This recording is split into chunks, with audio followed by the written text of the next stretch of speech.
tous, on se retrouve aujourd'hui pour une nouvelle vidéo et comme vous le voyez, je ne suis pas toute seule aujourd'hui puisque je suis avec Anna qui a écrit Indompté, un livre dont je vous bassine un peu sur la chaîne, mais j'ai tellement aimé la première partie que voilà, et on a eu l'occasion de faire une interview toutes les deux.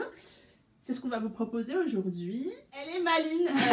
En fait, un jour, elle me dit j'aimerais bien un jour voir l'envers du décor d'une vidéo. Tu pensais être subtile ouais, mais tu l'as été parce que le message n'est pas du tout passé. D'accord.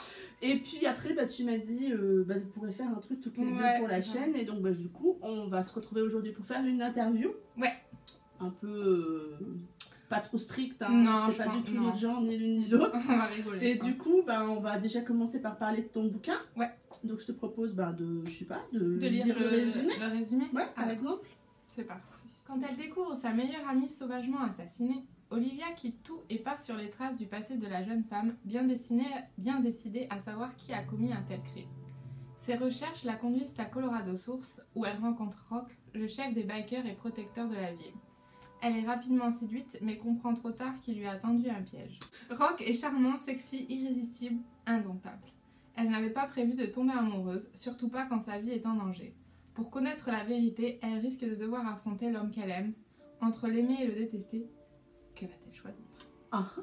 Voilà. Histoire intégrale, très important. La première question, c'est déjà, est-ce que tu peux te présenter en quelques mots? C'est Anna K. Anderson, c'est qui finalement? Oui, alors bon, c'est un nom de plume, mais pour l'instant j'ai encore 29 ans. Encore, j'aime bien la précision. Non mais bientôt je vais basculer dans le monde obscur de la force. J'aurai 30 ans. On parle pas de ceux d'après, du tout. Non, oula, mais 40 ans, j'aurai jamais 40 ans, moi je vais m'arrêter. Si, on les a tous à un moment ou à un autre, si, je t'assure. Donc 29 ans. Ouais, voilà, de formation, je ne suis pas du tout dans... Enfin, j'ai une formation scientifique à la base. D'accord. Voilà. Comme quoi les scientifiques savent écrire. Ouais, mais après j'ai toujours aimé... Mais en fait, j'ai fait S, mais au final, mes cours préférés, c'était français, philo, anglais, espagnol. Philo, mon dieu. Oh, j'adorais. Mais il faut avoir un bon prof. Moi, j'ai eu un bon prof. Moi, j'ai eu 4 au bac. Qui était beau gosse aussi, ça aide. Ah, ça aide. Ça aide à rester concentré. Il revenait d'Afrique du Sud, il avait plein de trucs à raconter, on était tous là. Ouais, formation ingénieur agronome. Bon, petite, je voulais être astronome, c'est-à-dire que je voulais étudier les étoiles. Après astronaute, j'ai voulu y aller, mais bon, ça n'a pas abouti. Ça n'a pas marché, ils n'ont pas voulu de toi? Non, parce que tu fais passer des tests psychologiques. Et ça n'a pas marché. Voilà. Je sais pas pourquoi, ça m'étonne un peu, mais bon, voilà. Depuis combien de temps écris-tu? Alors, depuis combien de temps j'écris? J'ai commencé toute petite, j'aimais bien écrire des poèmes sur mes frères et sœurs. Des trucs. D'ailleurs, je les ai toujours, je pense que. Tu veux en faire un recueil? Tu rigoles, mais j'y ai songé. Pour le fun. Non, mais après, c'est des trucs tout mignons, genre en fait, un peu en mode haïku, je crois, la japonaise. Tu sais. Du coup, le tout premier que j'ai écrit, c'était sur un serpent qui se dorait au soleil dans un désert. Bah oui, déjà un peu la base. Ça s'appelait comment ton désert ou ton histoire? Non, il y avait 4 ans. Après, ma première histoire que j'ai écrite, c'était en français, c'était sur un dromadaire qui vivait dans le désert. Donc je pense que j'avais quelque chose, parce qu'au final, Colorado, c'est dans le désert. C'est dans le désert. Donc je suis en train de réaliser que j'ai peut-être... il y a quelque chose quand même. Ouais, je pense qu'il y a quelque chose avec les déserts. Mais non, et après, j'écrivais un peu, des choses comme ça. À l'adolescence, forcément, j'ai eu ma période de grands poèmes sombres et torturés sur l'incompréhension des gens à mon égard. Classique, quoi. Voilà. Bah oui. Et sinon après avec les études supérieures j'ai arrêté parce que j'avais plus trop le temps, l'énergie, tout ça. Et puis il y a 1 an et demi j'ai repris. En fait c'était aussi d'avoir l'idée de l'histoire. Ouais. J'avais des bribes, ça m'arrivait d'écrire des trucs mais j'arrivais pas à aller au bout du projet. Et puis un jour j'ai fait un rêve. Et voilà. C'est un rêve ton... Oui. D'accord. Souvent toutes mes histoires, je rêve, je le vis en fait avant et puis après je me... Justement, où as-tu trouvé l'inspiration pour Indompté? Alors l'inspiration... C'est pas les Sons of Anarchy, parce que moi je les avais pas vus. Depuis tu les as vus? Oui, j'ai commencé. Parce que quand même. Hein. Oui, voilà. Et c'est puis un peu la référence et surtout, en termes de série et de biker. Oui, et puis c'est surtout que quand j'ai commencé à écrire, je me suis un peu coupée de tout ce qui était en rapport avec ça. Et puis parce que au début, j'ai essayé d'écrire un peu plus durement et j'y arrivais pas. Aujourd'hui, je me sentirais pas capable de faire quelque chose, tu vois, de vraiment crédible. Il y a d'autres auteurs qui le font avec vraiment l'ambiance biker, tout ça. C'est quand même...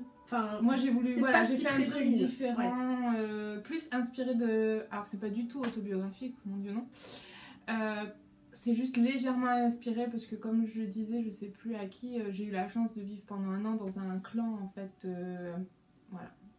Un peu comme ça, en marge de la société. À mes 18 ans, et donc du coup je me suis un peu inspirée de leurs valeurs, tout ça, mais c'est vraiment la seule inspiration. Il n'y a pas non plus, pour en avoir lu pas mal, il n'y a pas non plus d'univers hyper sombre, enfin c'est pas l'univers biker qui est en premier, loin de là, et quand on les voit, c'est à juste dose, moi j'ai beaucoup aimé, et c'est pas sombre, non. C'est pas sombre, il y a du respect. Oui, en fait, j'ai un peu de mal avec les bikers. Moi, c'est ça qui m'a posé souci. Autant la lecture, j'en ai lu, on met une certaine distance et on sait que c'est de la fiction. Donc, du coup, oui, il y a certains trucs. Je m'aurais dit, putain, si c'est mon mec, je peux dire qu'il aurait plus de. Voilà. On est d'accord. Mais par contre, quand il a fallu l'écrire et que c'était mes mots à mettre sur le papier, non, j'ai pas réussi. Non, mais je pense qu'il faut se rester fidèle à soi-même, c'est important. Je suis assez girl power, donc... Ça sent d'ailleurs à travers ton personnage, donc Olivia, un petit peu, Enfin, elle est quand même assez indépendante, elle est assez... pas grande gueule, mais bon, elle défend son truc quand même. Moi, j'aime bien ce genre de personnage. J'ai un peu du mal dans certains romans quand la femme est un peu traitée comme un objet, alors que là, c'est pas du tout le cas. Et à l'inverse, je voulais pas qu'elle soit excessivement badass non plus, ou que ça en devienne plus crédible, ou limite, elle a pas une formation de force spéciale, donc elle s'est pas tirée. Non, elle sait d'ailleurs pas mettre une gifle, puisque ça commence quand même comme ça. Où elle mettre ses doigts à l'intérieur du poing, c'est la base, tout le monde le sait. Mais elle se casse quand même la main ou les doigts, je sais plus la main. Les doigts en fait, les métacarpes. Elle se casse les doigts en giflant assez violemment Rock. C'est une première rencontre assez explosive quand même. J'avais envie que ce soit punchy. C'est punchy pour le coup. Du coup, Rock et Olivia, est-ce qu'ils sont inspirés de personnes réelles? Alors, je voue une véritable fascination, adoration pour Joe Manganiello. Je pense que les filles l'ont compris. Alors, du coup, c'est vrai que quand j'ai commencé à écrire, je l'ai vu lui, mais une version un peu plus jeune, tu vois. C'est vrai que, voilà. Mais j'ai pas trouvé trop de photos de Joe Manganiello plus jeune, puisqu'il est devenu plutôt célèbre récemment, autour de ses 40 ans, là. Donc voilà, ça c'était plus pour la partie physique. Olivia, c'est... Quand j'ai commencé à l'écrire, je pensais à la chanteuse un peu Alizée. Parce que... non, je sais. Je la trouve super jolie. Après, on aime ou pas ses chansons, on aime ou pas le personnage. Mais je trouve que voilà, une petite, brune, un peu voluptueuse et tout. Et puis après, avec le caractère qui s'est mis derrière, plus vers une Emilia Clarke. Voilà, je vois. Mais après, à force de construire leur psychologie, ça s'est un peu effacé. J'arriverais plus à dire exactement à quoi ils ressemblent déjà physiquement. D'accord. Et t'as pris l'inspiration pour leur personnalité sur ton entourage? Alors, ça je suis pas trop à l'aise. Je m'inspirerai jamais de quelqu'un, franchement, en tout cas pas pour l'instant, et à moins de lui demander et que la personne soit au courant, sinon j'ai un peu l'impression de voler l'identité de la personne. Après, je pense que oui, on s'inspire forcément un petit peu, parce que même mes copines qui lisent, elles se reconnaissent dans Olivia. Donc je pense que c'est parce que forcément elles ont des qualités que j'apprécie, que j'ai mis dans mon personnage, donc forcément elles se reconnaissent un peu selon les traits de caractère et tout. Je dirais que la personne la plus pompée, ça va être le grand-père de Max, parce que c'est mon papy. D'accord. Voilà. Et encore de façon un peu plus subtile, mais voilà, toute son histoire autour de la guerre d'Indochine, tout ça, oui, ça lui appartient, et c'est vraiment plus une sorte d'hommage. D'accord. Voilà. Après, le reste, j'essaie de pas... Non, je sais pas. C'est les personnages que j'aurais aimé lire, en fait, que j'aurais apprécié. Voilà. T'as dédicacé le livre à ta maman, qui a été motarde. Elle t'a inspiré un petit peu ou pas plus que ça? Alors, j'avoue que ma maman, du coup, c'est vrai que elle m'inspire dans le sens où c'est vraiment pour moi le girl power par excellence. Parce que elle est ingénieure de formation, elle était la seule femme de la promo. D'accord. Donc en électronique, c'est un milieu très masculin, elle a subi beaucoup de discrimination par rapport à ça, il faut être meilleure que tout le monde. En plus, elle adorait les motos, elle était motarde invétérée, donc en plus, bon, bref, ils se sentaient un peu agressés, les hommes, à l'époque, il y a une trentaine d'années, je pense. Et c'est elle qui m'a aussi surtout donné le goût de la lecture, en fait. Donc, ouais, ça me paraissait... normal. Ouais, c'est ça. Pourquoi un univers de biker? Est-ce que c'est que par rapport à, justement, ta maman? Est-ce que parce que c'est un... Est-ce que toi t'es motarde? Est-ce que t'as envie de le devenir? Est-ce que t'as, je sais pas, des amis qui font de la moto? Après, bon, il y a biker et biker, oui, on est bien d'accord. C'est plutôt un biker à l'image de ce que j'ai autour de moi. Moi, je suis pas du tout bikeuse. Je pensais... des fois, ça me traversait l'esprit, mais par contre, ma famille, oui. Mon père a une moto, ma mère en avait une, mon oncle, mes oncles. C'est un univers que tu conduis en revanche. Je ne conduis que la voiture et j'ai loupé mon permis un certain nombre de fois. Ceci dit... Mais elle l'a, c'est ce qui oui, compte. et je pense être une bonne conductrice. En fait, autant j'ai jamais été stressée dans ma vie, j'ai eu mon bac du premier coup et tout, autant le permis, ça a été un calvaire. C'était surtout du stress arrivé au moment de l'examen qui me faisait perdre les moyens. Et ouais, c'est un milieu qui m'a toujours fascinée, que j'ai un peu découvert avec des premières lectures. Des fois, c'était un peu misogyne quand même, malgré la romance derrière. Et puis j'aime, je pense, effectivement ces paysages désertiques. J'ai eu la chance d'être un an aux États-Unis, donc j'en ai croisé des gens bikers, mais croisés à plein d'autres trucs en fait. Là-bas, il y a d'autres choses. Enfin, il y a bien sûr les Hells Angels, il y a des super reportages qui sont faits sur ça. Il y a des vrais bikers bien durs où la romance elle n'a pas sa place. Et il y a des choses alternatives avec des choses beaucoup plus douces. Voilà. Moins ouais, et c'est ça que je voulais montrer, ça, il faut savoir que ça existe. Voilà, c'est vraiment des alternatives de vie. Ouais, ok. Dans quel environnement tu écris? Tu me disais tout à l'heure que on rigolait au moment où on préparait la vidéo parce que d'habitude je suis toute seule. Et tu disais, dans le train justement j'ai du mal parfois à écrire. C'est quoi l'environnement idéal pour écrire Indompté ou d'autres trucs. Ou d'autres trucs qu'on parlera peut-être après. Alors, quand j'ai commencé, il fallait vraiment que je sois toute seule. Et d'ailleurs, le fait de me créer un pseudo, ça m'a vraiment aidée. D'accord. Finalement, pas tant pour garder mon identité secrète, c'est vraiment, j'ai compris un peu, des fois ces chanteurs ou quoi qui se créent un personnage de scène. Ça, c'est vraiment libérateur pour certaines choses. Même au tout début, j'avais commencé à écrire Indompté avec mon prénom. Comme c'était à la première personne et au présent, ça m'a vachement aidée pour me lancer. Et au bout de 3 chapitres, ça devenait vraiment bizarre, surtout quand il commençait à faire des trucs un peu... voilà. Donc là, j'ai dit... Et puis à la fin, elle commençait à prendre sa propre identité, donc ce prénom lui allait plus du tout, même si j'aime bien mon prénom originel. Et puis du coup, voilà, elle est devenue Olivia. Ouais, voilà, Olivia, etc. D'accord, au début, elle n'était pas Olivia. Non. Et je les ai gardés, je les ai enregistrés, ces chapitres. J'enregistre vraiment tous mes écrits depuis le début. Comme ça, j'aime bien regarder l'évolution et les premières lignes. Et je me dis, mon Dieu, j'ai écrit ça. Parce que j'avais essayé de faire quelque chose de plus sombre, un peu plus violent, un peu plus macho. Et ça sonnait faux, quoi. C'était pas à moi.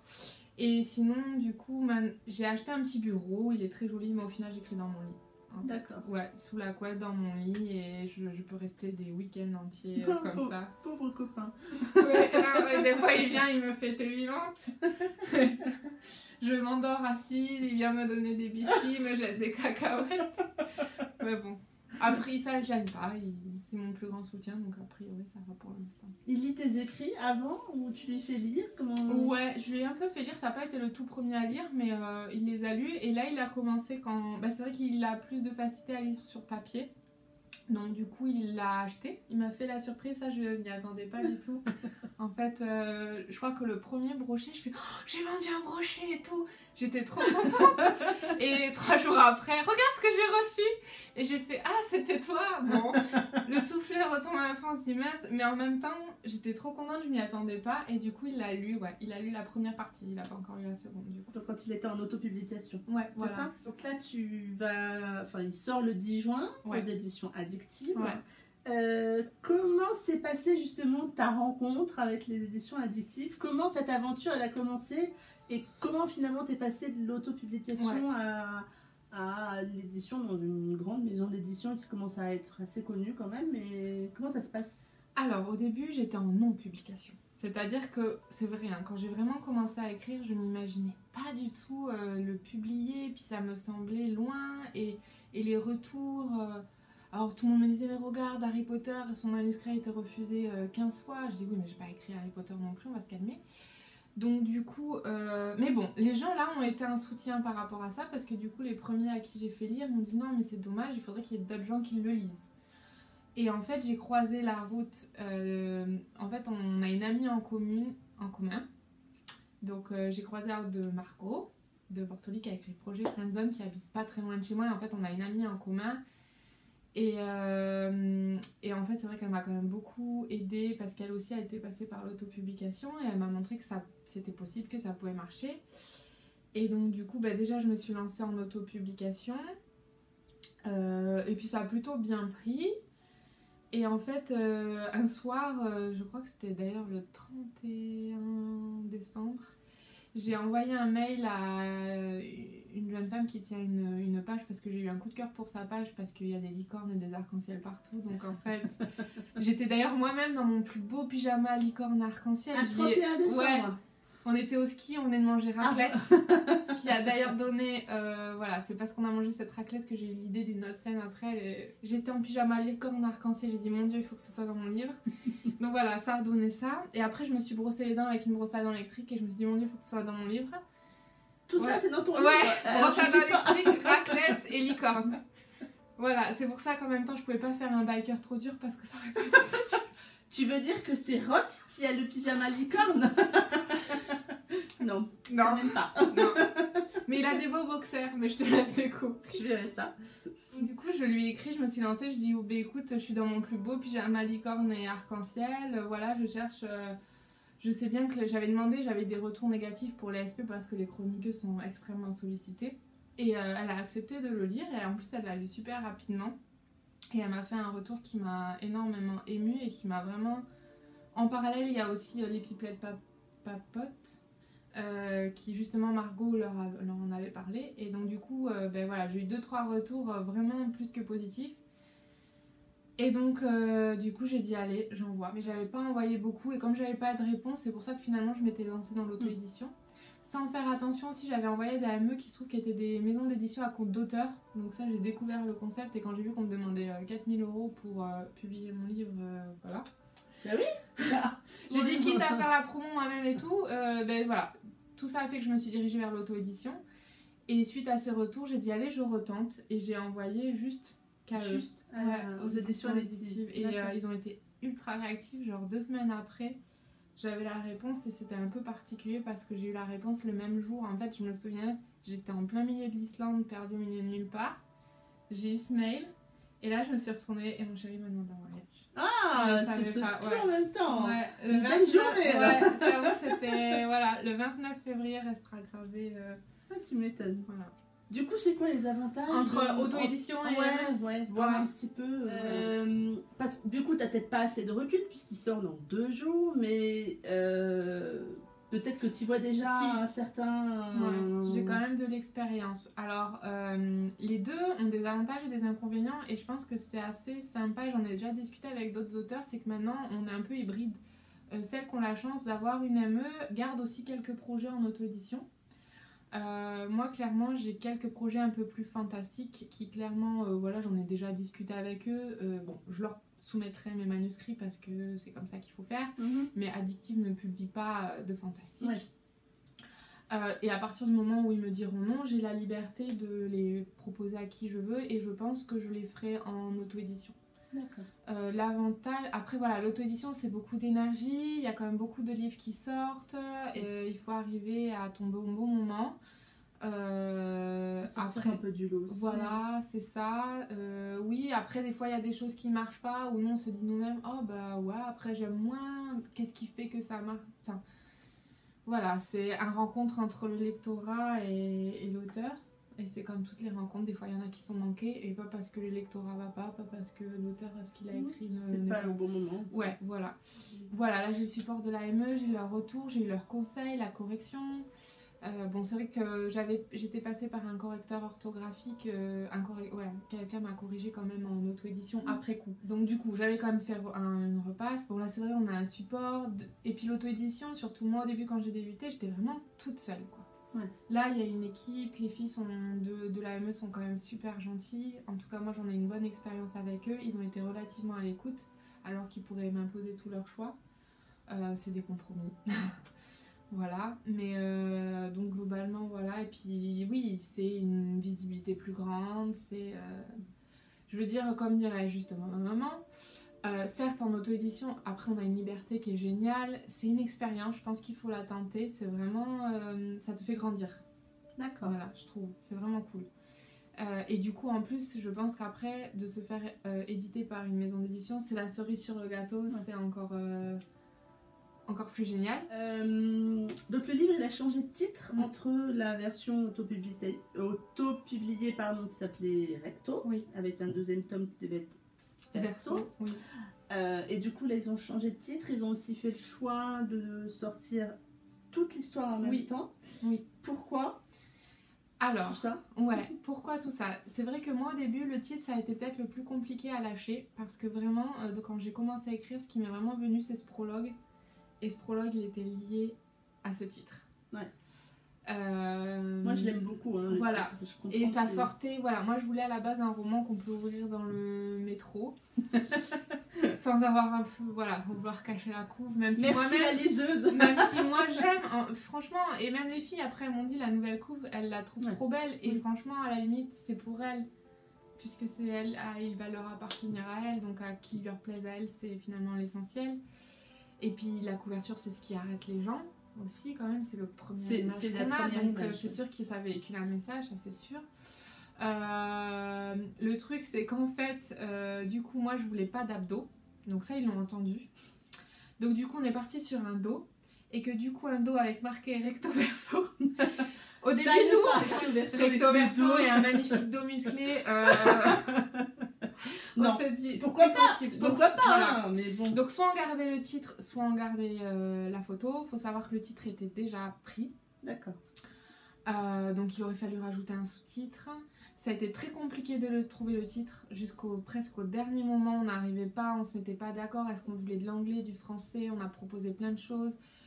Il y avait des trucs qui étaient sympas mais qui collaient pas au roman parce qu'ils m'ont proposé des trucs à base de Vichous. Déjà, ça avait déjà été fait. Puis je trouve pas que la relation de Rock et Olivia soit vicieuse. Non. En tout cas, pour partie que j'ai déjà lu, non. Non. Voilà. Elle peut être un peu compliquée parce que leurs histoires sont compliquées, mais ensemble, c'est pas forcément compliqué. C'est ça. Au contraire, c'était le but de mon roman. Je veux voir que c'est des fois on trouve cette moitié ou en tout cas cette amie ou cette famille qui fait que la vie devient un peu plus douce. Ouais, c'est ça. Voilà. Donc du coup jusqu'au dernier moment, puis en fait plusieurs fois dans mon roman, je compare Rock à un animal un peu sauvage qu'on aurait du mal à dompter. Donc en fait finalement ça a coulé tout seul. Et donc un volume. Oui, et un volume. Qui est énorme parce que j'ai eu la chance de le recevoir en servir presse par les éditions addictives. Il fait plus de 700 pages en e-book. Oui. Donc je sais pas ce que ça va donner comme pavasse en papier, mais... Ouais, j'avoue que pour donner une idée, il fait 530 pages Word. Je sais que là, quand j'avais fait la première partie, j'étais à 210 pages et déjà ça faisait presque 400 pages. Donc je pense qu'en livre... Après, ils vont peut-être jouer un peu sur la police parce que je pense qu'au-delà de 800 pages, ça commence à faire gros.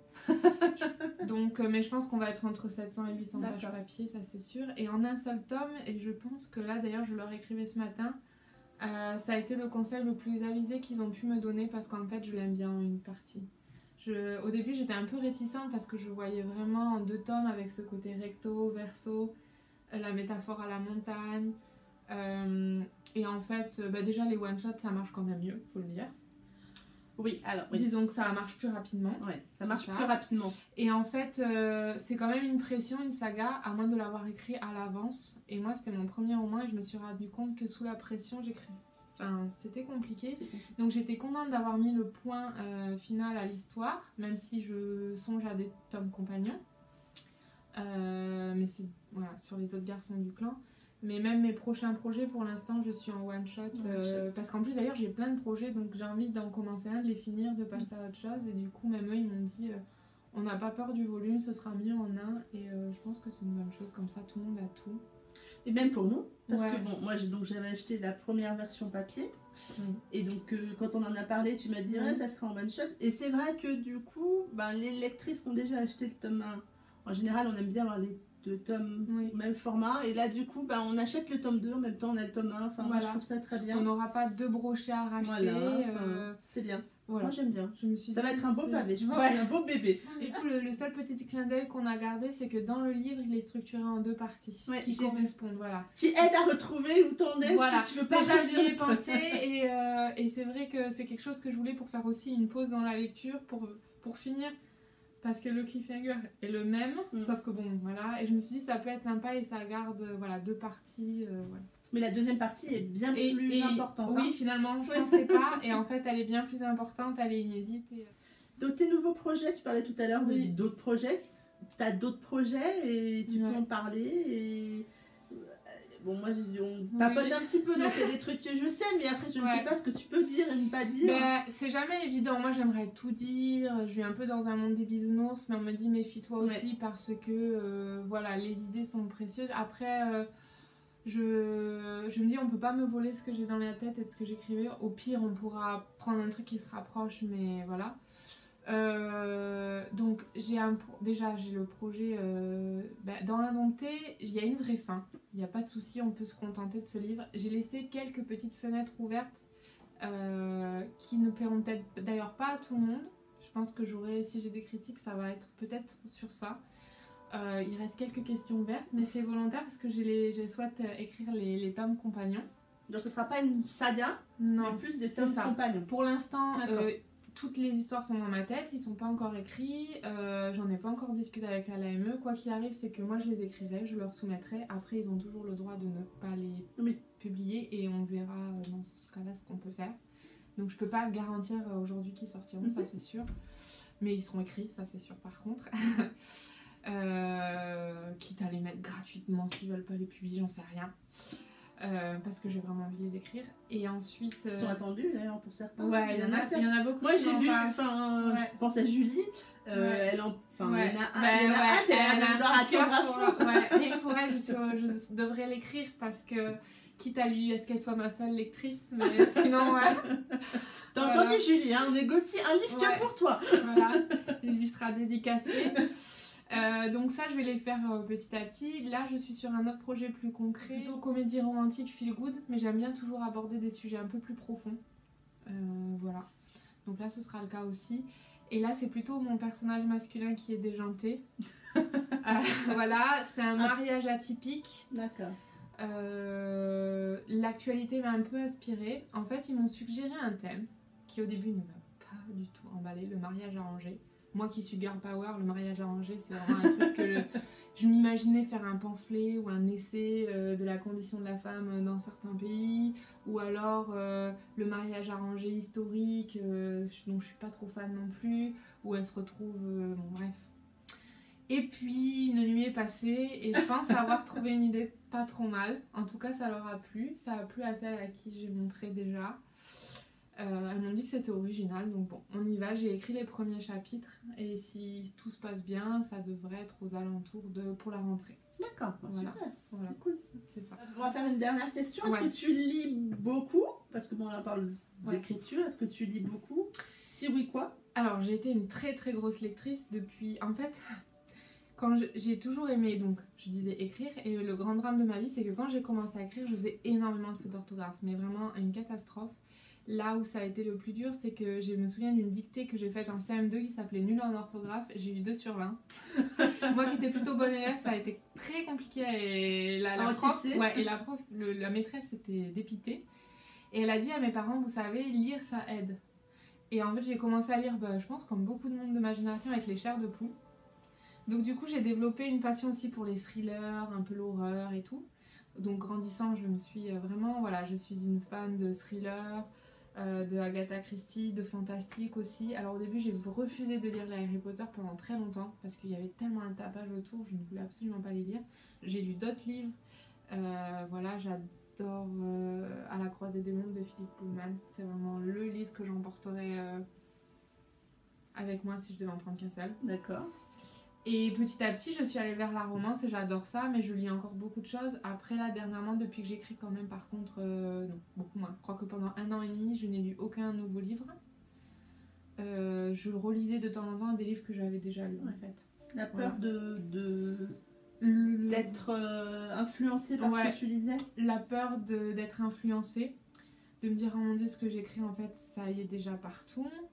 La peur, déjà le temps. Aussi, la peur de se comparer parce qu'il y a des livres qui sont géniaux, super bien écrits et du coup on se dit mon Dieu mais moi à côté je suis un petit...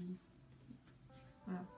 Et j'avoue que je pense quand même que ça a été un bon choix. Maintenant là j'arrive à relire et écrire, il n'y a plus de soucis. D'accord. Ouais. Okay. Mais je lis pas ce que j'écris je pense. Le genre. Ouais, d'accord. Voilà, c'est ça, je croise. Oui, genre là je suis dans la dark, comme ça à côté j'écris comment dire romantique, c'est du feel good. Du feel good, au moins tu contrecarres avec la dark. C'est ça. Bon j'ai lu quand même ceux de Les Projets Friendzone, parce que c'était voilà, j'ai lu aussi Mise à Mars, le conte de fées pour grandes, donc ouais, entre autres. Quelques-uns. Oui. Merci beaucoup pour ton temps. Avec plaisir. On a bien rigolé. Oui. Voilà, on s'était rencontrés grâce au Salon du Livre et au groupe des bikers. Un petit peu avant, peut-être sur... oui, on avait papoté un peu sur les réseaux. Je t'ai signalé sur les réseaux. Tu m'as signalé. Et puis, voilà, je suis super contente qu'on ait fait cette vidéo. Merci à toi pour ton temps. Mais merci au tien. Bonne chance à Indompté. Parce que franchement, ça vaut le coup. Lisez-le. Moi, j'ai beaucoup aimé cette première partie. J'ai vraiment hâte de les retrouver tous les deux et de voir un peu ce que tu leur as fait faire et ce que tu leur as fait vivre. J'ai peur aussi parce que tu m'as dit des trucs. Je me suis dit, oh mon Dieu, qu'est-ce qu'elle leur a fait. Mais voilà. J'ai vraiment... Mais là, les retours sont plutôt positifs. C'est vrai qu'elles ont même préféré la seconde partie que la première, celles qui l'ont lu.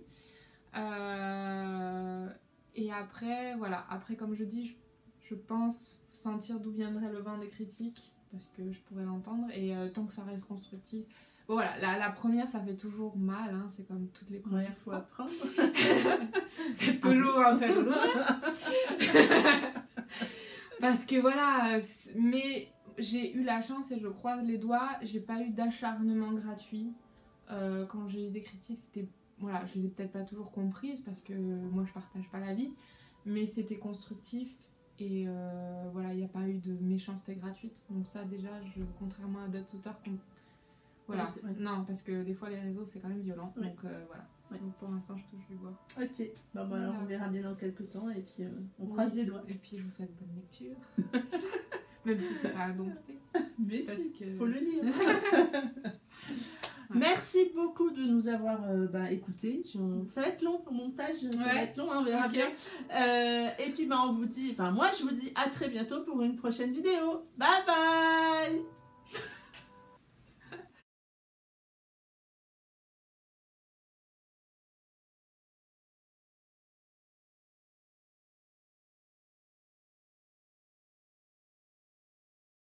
Bonjour, comme d'hab, hein. Oh là là, d'habitude je suis toute seule, ça me fait plaisir. Alors, c'est bon? Oui. Attends, je me remets ça. Voilà, là on est bien. Miss France. La prise remonte. Je suis stressée. Bon, attends. Comment on dit? Aidez-moi ce que je dis. Bonjour Mimi. Salut Anna. En fait, c'est là que je me rends compte que c'est dur avec quelqu'un. Mais non, je me tourne. Mais non, mais c'est pas... je fais... Mais non, allez hop. Je t'ai fait la gueule. Elle n'avait pas prévu de tomber amoureuse, surtout pas quand sa vie est en danger. 3 petits points. Pour connaître la vérité, elle risque de devoir affronter l'homme qu'elle aime. On coupera aux 3 petits points. Pourquoi c'est bien les 3 petits points? Ça fait toujours mal, hein, c'est comme toutes les premières fois. Apprendre. C'est toujours un peu douloureux. pas possible. Ah, si je serre les fesses, ça va mieux.